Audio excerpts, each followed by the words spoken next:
¿Cómo desbloquear la potencialidad? Módulo 3. Cuando hablamos de la potencialidad humana, ¿se ha preguntado alguna vez qué es lo que explica la enorme diferencia en resultados y rendimiento entre una persona y otra? Ustedes saben que una persona que gana 25 millones al año no es 10 veces más lista o mejor que otra que gana 2,5 al año.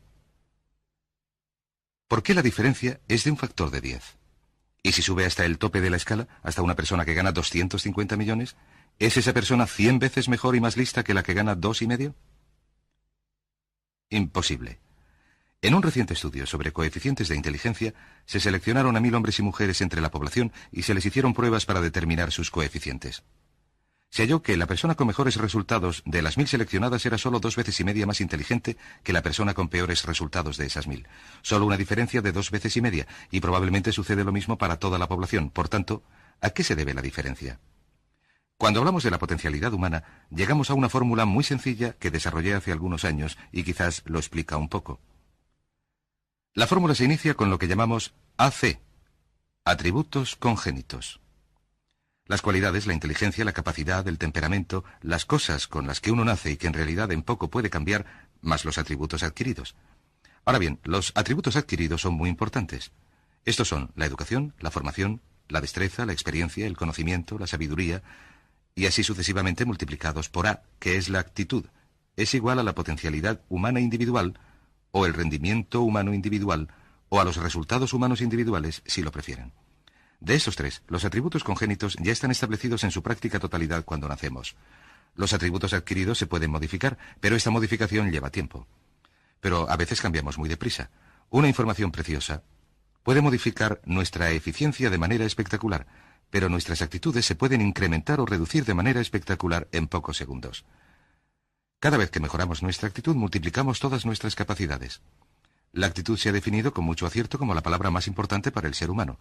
Todo lo que hacemos en la vida, según un estudio realizado en Harvard entre un grupo de especialistas en selección de ejecutivos, se basará en un 85% en la actitud. El 85% de su éxito estará determinado por su actitud. Esto quiere decir, según cómo sea de positiva su actitud mental. Las personas con actitudes mentales positivas tienden a avanzar más deprisa, a ascender en las empresas, ganar más dinero, obtener más satisfacción de la vida, etc. Ahora bien, una actitud mental positiva no significa que usted tenga que ir por las calles bailando y tirando flores. Solamente requiere que aplique una actitud o un enfoque general constructivo a su trabajo, a la vida, a sus problemas, sus relaciones, etc. Y según el informe Cox sobre negocios en los Estados Unidos, de acuerdo con la revista Research, el 85% o más de lo que usted logre estará determinado por sus actitudes. De modo que la pregunta es esta: ¿de dónde vienen las actitudes? Las actitudes vienen de las expectativas, es muy sencillo. Ya hemos hablado de ello antes. Y una forma muy potente de mejorar su actitud de manera inmediata consiste en decir: creo que hoy me va a suceder algo maravilloso. Como ya hemos dicho, nuestras expectativas en cuanto a los resultados determinan nuestra actitud. Si uno espera que las cosas salgan bien, tendrá una actitud positiva. Y lo maravilloso es que uno se puede fabricar sus propias expectativas, uno puede esperar lo que quiera. Se pueden esperar cosas buenas. También se pueden esperar cosas negativas y es muy probable que se produzcan. ¿De dónde vienen nuestras expectativas? Nuestras expectativas vienen de nuestras creencias, por así decirlo, y de nuestros valores. Esos son el núcleo, los factores de motivación centrales de nuestra personalidad o creencias, lo que nos lleva a una comprensión del potencial humano. Quiere decirse que básicamente nuestra actitud es una expresión externa de lo que está sucediendo en nuestro interior, que es consecuente con las leyes mentales de las que ya hemos hablado. Y por lo que se refiere a las creencias, cada uno de nosotros tiene una serie de creencias en nuestro interior más profundo, que son las que los psicólogos denominan los autoconceptos. El autoconcepto, o más bien su descubrimiento, es lo que muchos consideran como el acontecimiento más importante para la comprensión del rendimiento humano en el siglo XX. Personalmente estoy de acuerdo. El autoconcepto es, si se quiere utilizar una analogía militar, el centro de mando, o si desean utilizar una analogía tecnológica, el programa principal de su ordenador. Consiste en una serie de creencias, valores, actitudes, sentimientos, ideas, etc., almacenados muy adentro, que son el resultado de prácticamente todas las experiencias que uno ha tenido en su vida. Algunos investigadores dicen que el autoconcepto empieza a formarse incluso antes de nacer. Pero el autoconcepto, una vez que está establecido, precede, predice y determina los niveles de eficacia y rendimiento de todos los aspectos de la vida de uno. El autoconcepto se convierte en el centro de mando o en el programa principal. Entonces, el autoconcepto de este conjunto de creencias determina lo que uno dirá, lo que hará, cómo actuará, cómo se sentirá y reaccionará, etc. ¿Qué significa esto? Significa que todas las mejoras en la vida externa de uno, los cambios en su realidad, se inician con un cambio en su autoconcepto. Permítame explicarles lo que esto significa. He aquí un cuadro muy sencillo. Estamos hablando de potencial humano. Decimos que la persona media utiliza el 10% o menos de sus posibilidades, según ciertas investigaciones quizás mucho menos. El Stanford Brain Institute de Santa Clara, California, calcula que la cifra probable se aproxima al 2%. Seremos generosos y diremos que la persona media utiliza el 10%. Significa que, en el mejor de los casos, la persona media, usted y yo, no utilizamos el 90% de nuestras posibilidades. Uno de los mayores filósofos, Oliver Wendell Holmes, dice que la tragedia de la persona media es que cuando se va a la tumba se lleva consigo toda su música. Siguen funcionando muy por debajo de sus posibilidades, así que esta es la potencialidad humana. Hemos hallado que existe una relación directa entre la potencialidad humana y el autoconcepto, pero puesto que nuestros autoconceptos o nuestras estimaciones acerca de nosotros mismos suelen estar muy por debajo de lo que debieran, nuestro nivel de rendimiento y eficacia también es mucho más bajo. Sabemos que nuestro autoconcepto es subjetivo en gran medida. ¿Qué significa esto? Significa que el autoconcepto, lo que creemos que es la verdad sobre nosotros mismos, no se basa verdaderamente en la realidad, se basa en una información que hemos adquirido y aceptado como verdadera, y en la medida en que uno cree algo acerca de uno mismo, lo que cree se convierte en realidad para uno porque se actúa en consecuencia. Algunos de los que leen su horóscopo están prediciendo su futuro. Hay personas que aceptan las críticas y los juicios de otras personas, a las que ni siquiera respetan, y creen que estos constituyen una representación adecuada de su propia capacidad. Sea lo que uno crea, sea lo que uno acepte como la verdad, es lo que se convierte en su realidad. También sabemos que en tanto que adulto uno dispone de varios autoconceptos. Se tiene un autoconcepto en cuanto a la forma de vestirse, en cuanto a lo que uno pesa, lo que uno come, el modo de hablar en público, el tipo de padre que uno es, el tipo de marido o de mujer que uno es, el tipo de amante, el tipo de conductor. Es interesante esto de los conductores. Todos los hombres tienen un autoconcepto muy positivo como conductores. Las mujeres no lo comprenden, pero los hombres nacen con un don inherente para la conducción. Todos los hombres son magníficos conductores. Si no lo creen las señoras que me están viendo, lo único que tienen que hacer es acordarse de la última vez que intentaron corregir la manera de conducir de un hombre. Recordarán que la reacción de él no fue muy positiva. ¿Cómo reaccionamos ante alguien que desafía nuestro autoconcepto, sugiriendo que no somos la persona que creemos ser? Nos ponemos a la defensiva, nos enfadamos, nos irritamos. Resulta difícil llevarse bien con nosotros. Tenemos un autoconcepto acerca de nuestra creatividad, de nuestra inteligencia, lo deprisa que leemos, lo bien o mal que se nos dan los deportes. Si uno practica varios deportes, tiene un autoconcepto para cada uno de ellos. Tenemos un autoconcepto para nuestro modo de cocinar, de educar a nuestros hijos, de limpiar la casa, de los coches que conducimos, etc. Y también tenemos un autoconcepto en cuanto al dinero que ganamos. Es interesante saber que nunca se gana más del 10% más o menos del propio autoconcepto con respecto a los ingresos. Nuestro autoconcepto determina nuestro nivel de ingresos. Este nivel de autoconcepto se denomina la zona cómoda. E incluso, si usted desea más dinero, hallará que la tendencia humana natural en cualquier acción consiste en luchar para situarse en una zona cómoda y permanecer allí, que si usted gana el 10% más por encima del nivel de ingresos de su autoconcepto, experimentará un ansia irresistible por deshacerse del dinero. Lo regalará, lo gastará, lo malgastará, lo dedicará a extravagancias, incluso lo perderá si logra una cantidad suficiente. Cuando a alguien le toca la lotería, en 2 o 3 años después se ha quedado sin un duro. Sencillamente ha quemado el dinero porque la cantidad está muy por encima de su autoconcepto. Si se cae a un 10% o más por debajo del nivel del autoconcepto, se empieza a luchar. Se trabaja más horas, se piensa con más creatividad, se sopesan varios modos de aumentar los ingresos o segundas fuentes de ingresos.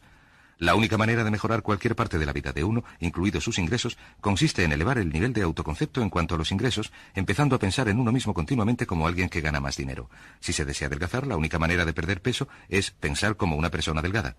Empiece a considerarse como una persona más delgada. Si quiere ser una persona más popular y más cariñosa, más sana, empiece a pensar en estas cosas una y otra vez hasta que formen parte de su nuevo autoconcepto. Hablaremos de esto un poco más adelante. Forma parte esencial de la programación de la mente para el éxito. Su autoconcepto general viene determinado por la media de sus autoconceptos en los campos que usted considera importantes. Pues bien, su autoconcepto se compone de 3 partes esenciales. La primera parte del autoconcepto es el autoideal. El autoideal es la persona que más le gustaría ser. Representa su idea de lo que constituye un ganador. Representa su visión o su misión o su ideal de lo mejor que usted puede llegar a ser. Una de las cosas que sí sabemos de las personas con éxito es esta, que las personas con éxito tienen unos autoideales muy claros respecto a quienes quieren ser en el futuro, y las personas sin éxito tienen unos ideales muy vagos. El punto segundo es su autoimagen. Su autoimagen. El espejo interior. Es cómo se percibe a sí mismo en estos momentos en cuanto a su rendimiento actual día a día. El tercer punto es su amor propio.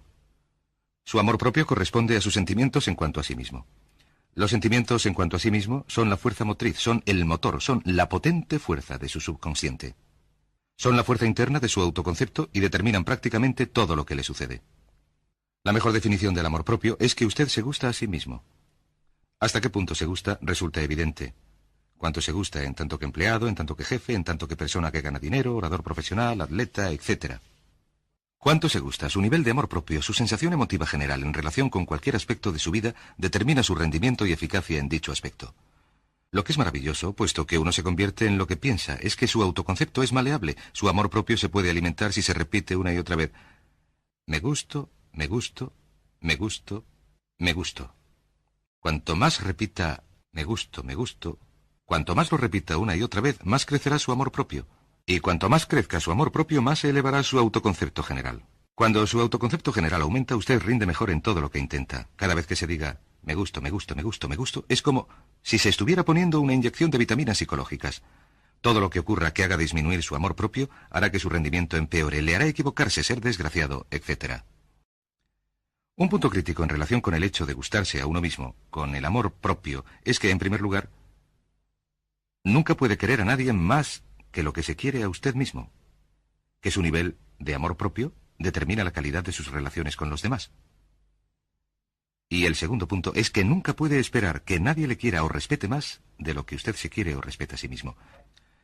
El afecto y respeto por uno mismo determina las actitudes de los demás hacia uno. Todas y cada una de las escuelas de psicología actuales están alcanzando un consenso en el hecho de que el aprecio y la aceptación verdaderos de uno mismo, en tanto que ser humano valioso y útil, producen un efecto sobre todo lo que a uno le sucede, sobre el grado de afecto que siente por uno mismo. Y lo que puede hacer es mejorar su amor propio diciéndose me gusto, me gusto, me gusto, me gusto, me gusto. Esto nos lleva a la pregunta, ¿de dónde viene el amor propio? Hemos hallado que el autoconcepto es maleable en el sentido de que no se nace con un autoconcepto, no se nace con una idea sobre uno mismo, no se nace con una autoimagen ni con amor propio, se nace en un sentido como potencialidad pura. Quizás sea esta la mejor manera de expresarlo. La persona media viene al mundo como potencialidad pura y no tiene ningún autoconcepto. Todo lo que usted es hoy, todas sus sensaciones, sus actitudes y sus valores, los ha tenido que aprender a lo largo de su vida. También sabemos que el niño llega al mundo con una enorme necesidad de amor y de contacto físico. Y, como nos lo indica una vasta cantidad de investigación, que necesitamos mucho amor y contacto físico a lo largo de nuestra vida, pero especialmente durante nuestros años de formación, porque cuando somos niños aprendemos quiénes somos, cuál es nuestra valía, si somos importantes, inteligentes, dignos de amor, graciosos. Aprendemos todo esto por el modo de tratarnos nuestros padres. Si nuestros padres, hermanos, tíos y tías, sobre todo nuestros padres, nos tratan como niños verdaderamente importantes, crecemos pensando que somos verdaderamente importantes. Pero si nuestros padres no actúan así, entonces sucede otra cosa. Sabemos que los primeros años de vida son los cruciales para el desarrollo del autoconcepto, que un niño parte desde cero. El niño nace sin ninguna idea acerca de quién es, de su valía. Durante el primer, el segundo, el tercer, el cuarto año de vida, algunos psicólogos creían que este era el caso durante los primeros 5 años, pero ahora dicen que es así durante los 3 primeros. Durante los 3 primeros años de vida el niño aprende quién es. Se dice que si se le da a un niño suficiente cantidad de cariño de alta calidad durante los primeros 3 a 5 años, se le lanza de por vida. Se le monta sobre unos cimientos sólidos de amor propio, confianza en sí mismo, en su valía, en su propio valor. De hecho, existe una relación directa entre la calidad y la cantidad de amor y el desarrollo de una personalidad sana. Cuanto más amor incondicional reciba un niño en esos años de formación, más fuertes serán los cimientos de su personalidad. Por otra parte, prácticamente todos los problemas de psicosis, neurosis, trastornos de la personalidad y problemas de comportamiento tienen su origen en los problemas de fondo del autoconcepto. Ahora bien, podemos volver atrás como adultos. He aquí nuestra personalidad adulta. Volvamos atrás como adultos y podremos corregir los defectos de nuestros cimientos, las fisuras, si lo prefieren, repitiéndonos una y otra vez, me gusto, me gusto, me gusto, e inyectando ese cemento reparador en lo más profundo de nuestra personalidad. Recuerden que los niños necesitan amor como las rosas necesitan la lluvia. Los niños faltos de amor a menudo mueren por este motivo. Es una enfermedad que se llama marasmo. Ahora bien, ¿qué otra cosa sabemos sobre los niños? Sabemos que los niños vienen al mundo con dos atributos remarcables. El primero es que no tienen miedo. Los niños nacen sin temores. No tienen miedo a nada, salvo a caerse y a los ruidos fuertes. Y esto se manifiesta con la actitud yo puedo. Los niños vienen al mundo creyendo que pueden hacer cualquier cosa, y cualquiera que haya criado a un niño hasta los 3 o 4 o 5 años sabe que durante esos primeros años hay que dedicarse a evitar que se maten, porque son pequeños kamikazes, porque no tienen miedo a nada. El segundo atributo es que cuando vienen al mundo son totalmente espontáneos. Dicen lo que quieren, hacen lo que quieren. No tienen ninguna inhibición, no tienen absolutamente ningún miedo a hacer lo que quieren. Y esto se expresa exactamente en la actitud no quiero, no tengo que hacerlo. Si alguna vez ha intentado controlar a un niño, sabrá que los niños son así. Lo primero que dicen cuando se empieza a mandarles cosas, lo primero que aprenden es no. No, no quiero. Naturalmente, con el tiempo, les hacemos cambiar de opinión al respecto de un modo u otro. Pero estos son los dos atributos de los niños cuando vienen al mundo. Vienen al mundo sin temores y sin inhibiciones. ¿Qué significa esto? Significa que nuestro patrimonio natural es no tener temores ni inhibiciones, y solo cuando podemos crear la misma situación en nuestra vida adulta, cuando no tenemos temores ni inhibiciones, llegamos a sentirnos verdaderamente bien con nosotros mismos. Las mejores organizaciones, las mejores empresas, son las que crean un entorno donde nos sintamos libres de temor y de reservas a la hora de ser nosotros mismos y de dar lo mejor de nosotros mismos.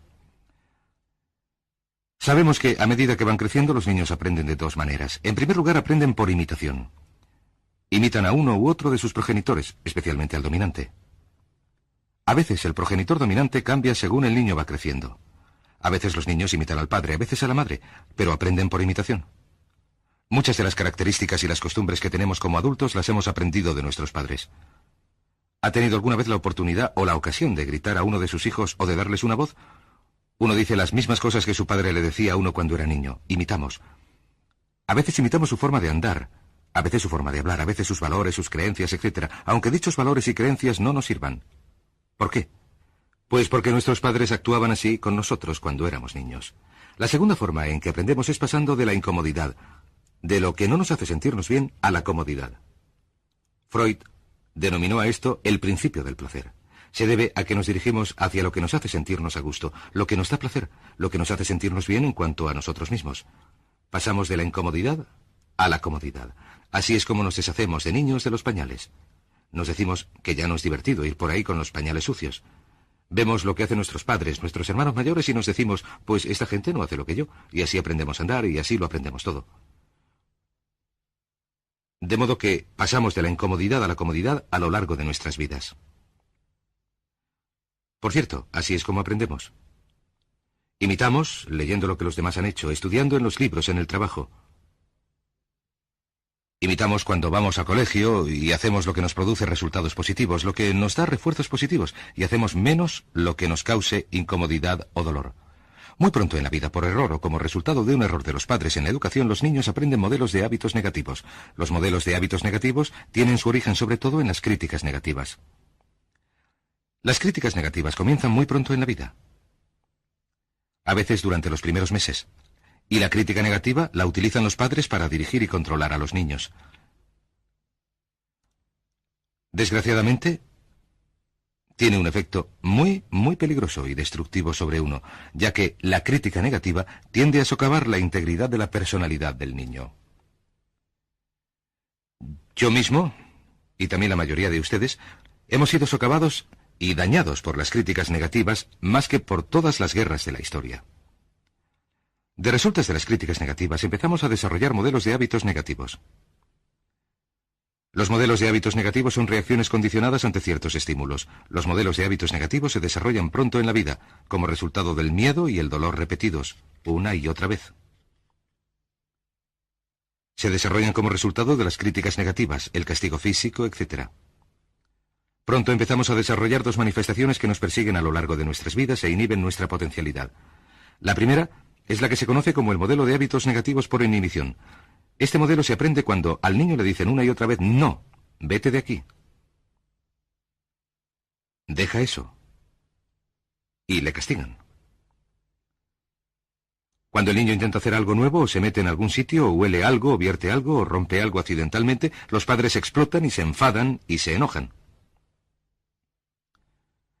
Verán, una curiosidad insaciable, impulsa al niño a explorar su mundo, y lo que sucede es que cuando explora y se mete en algún sitio o tira algo, si los padres reaccionan dándole azotes, el niño pronto empieza a pensar, cada vez que intento algo nuevo, algo diferente, cada vez que cruzo mis fronteras, cada vez que salgo de mi zona cómoda, cada vez que me arriesgo, me dan de azotes, me castigan, me hacen daño, me mandan a mi habitación y me siento fatal. Y pronto el niño desarrolla la sensación de que no puedo. Cada vez que intento algo nuevo me castigan. No puedo. Es como el experimento de Pavlov. Pavlov tocaba la campana y daba comida a un perro, y el perro salivaba. Y Pavlov tocaba la campana mientras daba de comer al perro. El perro salivaba y continuaba salivando, hasta que pronto Pavlov no tenía más que tocar la campana y el perro salivaba. Lo que sucede en la vida adulta es que esto produce lo que conocemos como miedo al fracaso. El miedo al fracaso es una reacción condicionada ante un proceso de críticas negativas que se produce durante los 5 o 6 primeros años de vida. El miedo al fracaso nos impulsa de manera automática. Sentimos ansiedad, tensión, inquietud, sentimos tensión en el plexo solar. Nos dan ganas de retirarnos y alejarnos del acontecimiento, y el miedo al fracaso es la principal razón para el fracaso en la vida adulta. Es la razón principal para que nos reprimamos a la hora de realizar nuestra potencialidad. De hecho, todos los modelos de hábitos negativos se experimentan en el cuerpo físico. Se puede distinguir un modelo de hábito negativo porque, de hecho, se siente en el cuerpo físico. El modelo de hábito negativo por represión, el miedo al fracaso, el no puedo, se manifiesta en primer lugar en el plexo solar. ¿Le ha sucedido a usted alguna vez tener que hablar en público, tener que participar en una evaluación o tener que hablar sin estar preparado? Primero siente tensión en el plexo solar. Si continúa el miedo, la situación empieza a respirar con dificultad. Y su corazón empieza a latir más deprisa, empieza a respirar más deprisa, y se le produce un dolor de cabeza parecido a una jaqueca en la parte anterior de la cabeza. A veces se le hace un nudo en la garganta y es incapaz de hablar y se le seca la boca, y como siente tanta tensión y temor, se le produce una urgente necesidad de ir al lavabo. Todas estas son manifestaciones. No existe un peligro físico, pero existe un peligro psicológico, una reacción condicionada. Cuando sentimos esto, tendemos a retirarnos de la situación que lo produce. Este es el motivo para que no logremos demasiado si nos reprimimos. El segundo modelo de hábito negativo es el compulsivo.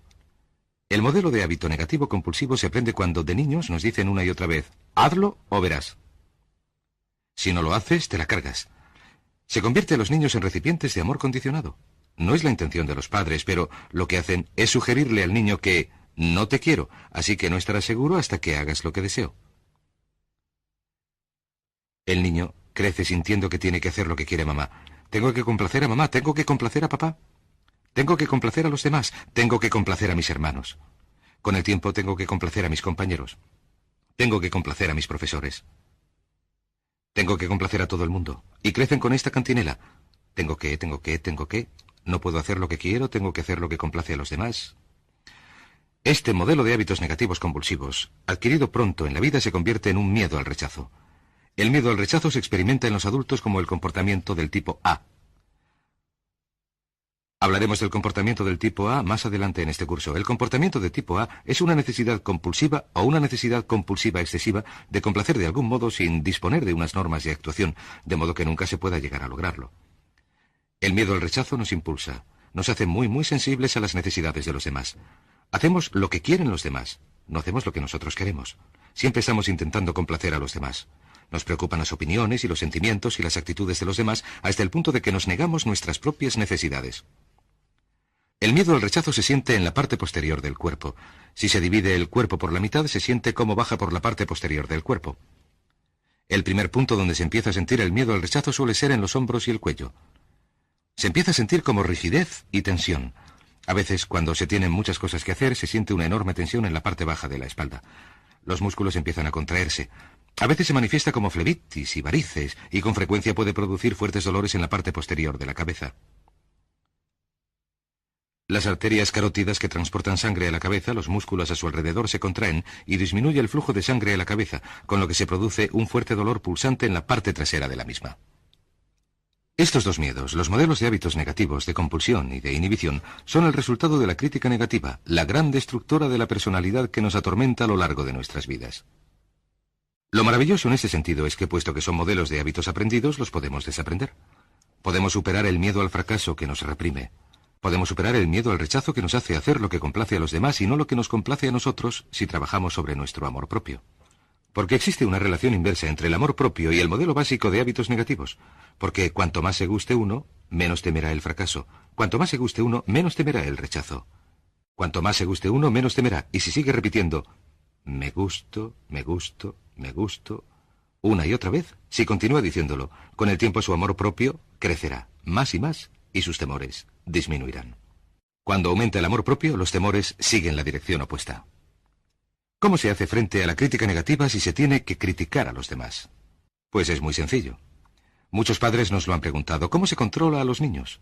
Una de las claves del control sobre los niños es dirigirles de modo que hagan cosas constructivas, no cosas destructivas. Otra cosa que se ha de tener en mente es que de lo que se trata es de emitir una crítica informativa, positiva, lo que significa que deben decir a los niños lo que pueden hacer o a los adultos lo que pueden hacer para mejorar. Recuerden, la intención de las reacciones de cualquier tipo ha de ser mejorar el rendimiento. Si usted es un padre o un jefe o si participa en una relación, cuando alguien hace algo equivocado o inadecuado, el objeto de cualquier reacción que se le dé es que lo hagan mejor la próxima vez. Sin embargo, existe una relación directa entre amor propio y crítica negativa. Cada vez que se critica a alguien, su amor propio disminuye. Cada vez que el amor propio disminuye, también disminuye la capacidad de rendimiento. Si se critica negativamente a alguien durante un tiempo y con una intensidad suficiente, llega a un punto en el que no intentará hacer absolutamente nada. Se convierte en lo que se denomina personas hipersensibles. Un adulto hipersensible no puede aceptar las críticas de nadie. Un adulto hipersensible es una persona que siente una enorme tensión y ansiedad incluso si solo se le llega a sugerir que no está haciendo lo adecuado. Si tienen que tratar con un adulto hipersensible, la clave consiste en sentarse a hablar con él y recordar 4 cosas. Primero, empiece siempre con un elogio. Segundo, proteja a toda costa el amor propio de la persona. Tercero, que los comentarios sean sobre las actuaciones, no sobre la persona. Hable del comportamiento, no de la persona. Y el cuarto punto consiste en enfocar el futuro, no el pasado. Hable de lo que se hará de otra manera en el futuro, no de lo que sucedió en el pasado. ¿Por qué? Una razón sencilla es que no se puede controlar el pasado. Al no poderlo controlar, cualquier crítica sobre lo que se ha hecho en él produce una enorme tensión y frustración. Resumamos. La clave para el éxito en la vida consiste en una actitud mental positiva. Una actitud mental positiva se basa en las expectativas de éxito, en un conjunto de expectativas positivas. Un conjunto de expectativas positivas se basa en las creencias y el autoconcepto. El núcleo del autoconcepto, lo que determina la eficacia en la vida, es el amor propio, y el amor propio se mide por el afecto que uno siente por sí mismo. Las dos cosas que nos reprimen más son el miedo al fracaso y el miedo al rechazo. De modo que uno de los secretos principales del éxito es este. Conviértase en un organismo en generación perpetua de amor propio. Dedíquese continuamente a hacer cosas para usted mismo, a usted mismo, en su vida, que puedan hacer que se quiera, que se ame, que se acepte, que se respete, que le hagan encontrarse estupendo. Si es un jefe o un padre, recuerde que la clave para un rendimiento óptimo en su hogar y en su trabajo consiste en que la gente se considere estupenda. Cuanto mejor se encuentre uno, cuanto más se quiera, más fácil será hacer que la gente que le rodea se quiera, se ame, se acepte y se respete, y así se creará un entorno de rendimiento óptimo. Este es el punto de partida para los grandes éxitos y logros en la vida. Así que repítase una y otra vez, me gusto, me gusto, me gusto, me gusto. Me gusto.